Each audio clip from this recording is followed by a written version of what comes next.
अब वो कथा प्रारंभ होती है जिसके लिए सारे लोग इंतजार करते हैं कि आखिरी दिन सुदामा चरित्र की कथा सुनेंगे। लेकिन शायद जहां तक हमें याद है, हमने कल बताया था कि भागवत जी में दो लोगों का नाम नहीं आया। पहला नाम राधा रानी का, दूसरा नाम सुदामा जी का। पूरे भागवत में कहीं पर भी सुदामा जी का नाम नहीं लिखा गया। श्लोक आया, क्या लिखा गया? सुखदेव जी कहते हैं कि कृष्णस्यासीत सखा कश्चित् ब्राह्मणो ब्रह्मवेत्तमः अविरक्त इंद्रियार्थेषु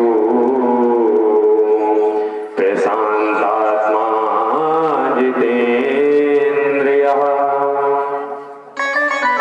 कृष्णस्यासीद सखा कश्चित्, कि भगवान कृष्ण का एक सखा है। कौन सखा है? कि ब्राह्मणो, ब्राह्मण है। कौन ब्राह्मण है? ब्रह्मवेत्तमः, जो ब्राह्मण ब्रह्म को जानने वाला है वो ब्राह्मण भगवान कन्हैया का मित्र है। नाम क्या है? नहीं दिया गया। अन्य पुराणों में जरूर दिया गया कि भगवान कन्हैया का एक मित्र है जिसका नाम सुदामा। लोग कहने लगते हैं कि सुदामा भिखारी की कथा है, एक सुदामा दरिद्र की कथा है। सुना है लोगों के मुख से कि सुदामा गरीब की कथा है। एक तो भजन भी चलता है, लोग बड़े आराम से सुनते भी हैं उसको। अरे द्वारपालो कन्हैया से कह दो दर पे सुदामा गरीब आ गया। ये ब्राह्मण की कथा है। अब ब्राह्मण कभी दरिद्र नहीं होता, ब्राह्मण कभी गरीब नहीं होता, ब्राह्मण कभी भिखारी नहीं होता। ये ब्राह्मण की कथा है।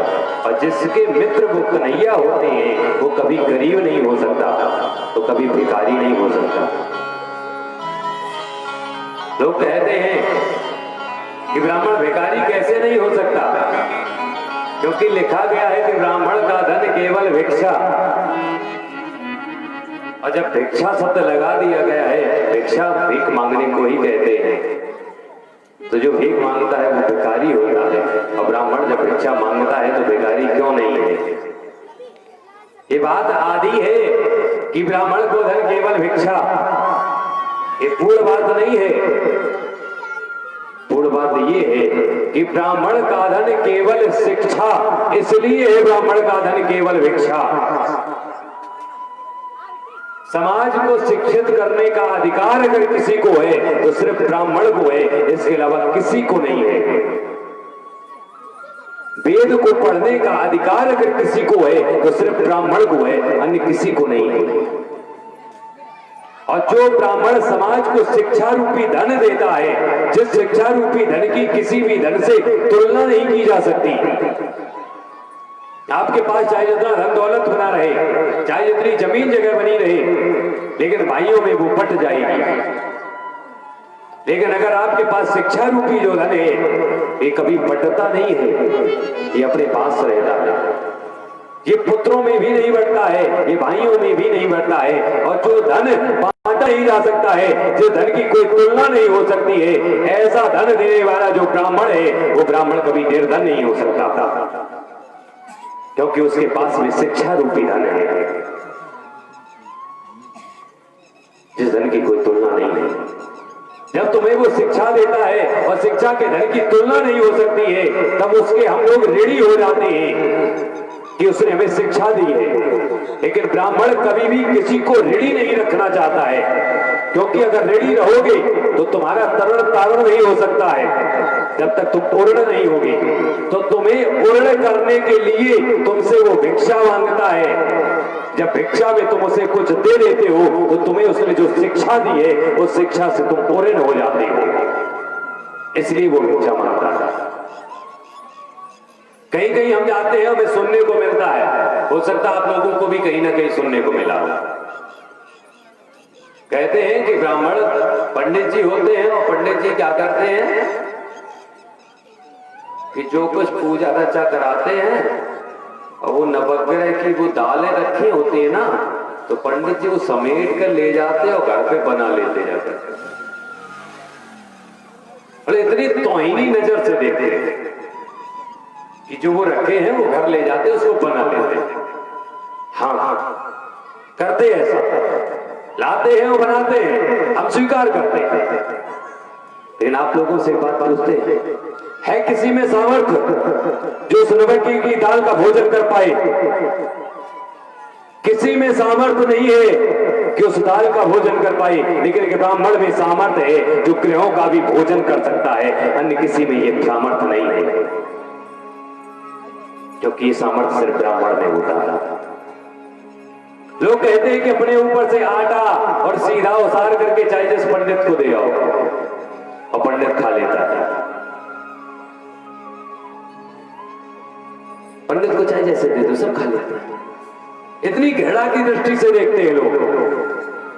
उनके ही मत को ये दूर करने की बात कहते हैं कि अपने ऊपर से उसार करके ब्राह्मण को देते हो और ब्राह्मण खा लेता है किसी में सामर्थ्य? ब्राह्मण अपने ऊपर उसारेगा, कोई खा के दिखा सकता है? किसी में सामर्थ्य नहीं है। तुम्हारे ऊपर की अला भला जैसे तुम उतार देते हो, ब्राह्मण कभी पूछता नहीं है कि तुम कैसे लेकर के आए हो, स्वयं वो भोजन कर लेता। क्यों? क्योंकि तुम्हारे कष्ट दूर हो जाए, मेरे पास कुछ भी आ जाए कोई समस्या नहीं है। वो ब्राह्मण होता था। लोग कहने लगते हैं कि जब ये भोजन होता है, आजकल ब्राह्मणों के पीछे जाने कितने लोग पड़े हैं, बहुत लोग कहते हैं जब भोजन कराया जाता, पंगत शुरू होती, पहले ब्राह्मणों को खिलाया जाता है। हम लोग क्यों नहीं खिलाते? ब्राह्मण क्या सौ घर के हैं जो ब्राह्मणों को पहले बिठा देते थे? हम आप लोगों से पूछते हैं, कहीं पर निमंत्रण तैयार हो रहा हो, भोजन तैयार हो और तैयार होकर सब्जी रखी जाए, उसमें छिपकली गिर जाए और छिपकली गिर जाए, कोई ना जान पाए, जानने के बाद सर्वप्रथम किसको बिठाया जाएगा? ब्राह्मणों को। और ब्राह्मण जब सर्वप्रथम बैठते हैं, कोई ब्राह्मण ऐसा हो जो बैठने से पहले पूछना हो क्या इस भोजन को पहले इस्तेमाल करके देखा गया कि सही है या नहीं है? कभी नहीं पूछता, चुपचाप बैठ जाता है। क्यों बैठ जाता है? क्योंकि तुम ये भोजन कराओ, हम भोजन खा लेंगे, खाने के बाद अगर मर जाएंगे तो ब्राह्मण अगर मर जाएगा तो कोई उस भोजन को खाएगा नहीं। विषैला भोजन हो, ब्राह्मण खिला देना, ब्राह्मण मर जाए कोई दूसरा भोजन नहीं कर सकता।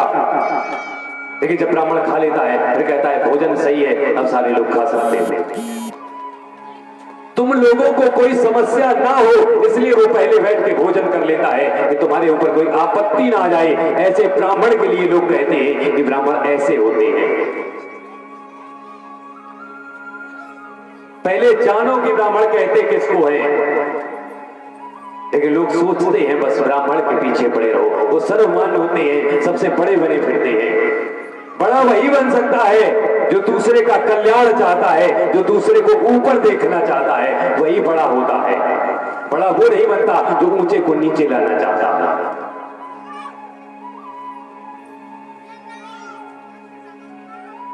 कई लोग कहने लगते हैं कि ब्राह्मण ये है और हम इस जगह आएंगे, और जब इस जगह आओगे ना खोपड़ी के बल खड़े होकर देख लेना, और जब मूल के बल ऐसे खड़े हो गए तो ये कहां जाएगा? नीचे। और ये अगर नीचे चला गया ना तो सीधे जब खड़े होकर के चलते हो पूरे जीवन काट लेते हो, पूरा जीवन सीधे खड़े होकर काट लेते हो। और जिस दिन ऐसे खड़े हो जाओगे आधे घंटे ज्यादा चल नहीं पाओगे। परमात्मा ने जिसका जहां स्थान दिया है, जहां जिसके लिए है, उसे वहीं रहने दो। अगर क्रम बिगाड़ने की कोशिश करोगे तो कल्याण नहीं होगा। इसलिए ये ब्राह्मण की कथा आती है, कोई सुदामा की कथा नहीं, सिर्फ ब्राह्मण की कथा आती है। किस ब्राह्मण की? जिस ब्राह्मण के वो कन्हैया मित्र होते हैं, उस ब्राह्मण के जो ब्राह्मण विरक्त होता है, वो ब्राह्मण जो ब्राह्मण ब्रह्म को जानता है। उसकी कथा आती है। लोग कहते सुदामा दरिद्र है। दरिद्र किसको कहते हैं? दरिद्र कहते जो असंतोषी होता है, जिसके अंदर संतोष नहीं होता है, वो दरिद्र होता है। लेकिन सुदामा दरिद्र नहीं है। सुदामा प्रातः काल उठ करके 5 घरों में जाता है और 5 घरों में भिक्षा मांगता है। अगर मिल जाता है तो भोजन करता है, नहीं मिलता तो चुपचाप बैठ जाता है कि प्रभु की इच्छा नहीं है। इससे बड़ा संतोष और क्या होगा? और जिसके पास में संतोष है ना, कि जब आवे संतोष धन सब धन दूरी समान। और जिसके पास में संतोष रूपी धन है, जिस धन के अलावा सारे धन छोटे होते हैं, वो कभी निर्धन नहीं हो सकता, वो कभी गरीब नहीं हो सकता। ये सुदामा गरीब की कथा नहीं है, ये सुदामा भक्त की कथा है। सुदामा विरक्त है, सुदामा बैरागी है। इससे ज्यादा विरक्त और क्या होगा? जिस सुदामा ने अपनी पत्नी को नहीं बताया कि मेरा पितृ वो भगवान द्वारकाधीश श्री कृष्ण है। क्यों नहीं बताया? क्योंकि उसके अंदर कोई लालसा न जाग जाए। आजकल हमारा किसी बड़े आदमी से थोड़ा व्यवहार हो जाता है तो पूरे में गाना गा देते हैं कि हमारे भी जान पहचान वाले हैं। लेकिन जिसका मित्र वो भगवान है, उसने किसी से नहीं कहा कि मेरा मित्र वो है, यहां तक कि अपनी पत्नी से भी नहीं कहा। इससे बड़ा और क्या विरक्त होगा? जो ऐसा विरक्त है वो दरिद्री नहीं हो सकता, वो भिखारी नहीं हो सकता। ये सुदामा भक्त है, ये भक्त की कथा है। दृष्टि को बदलिए।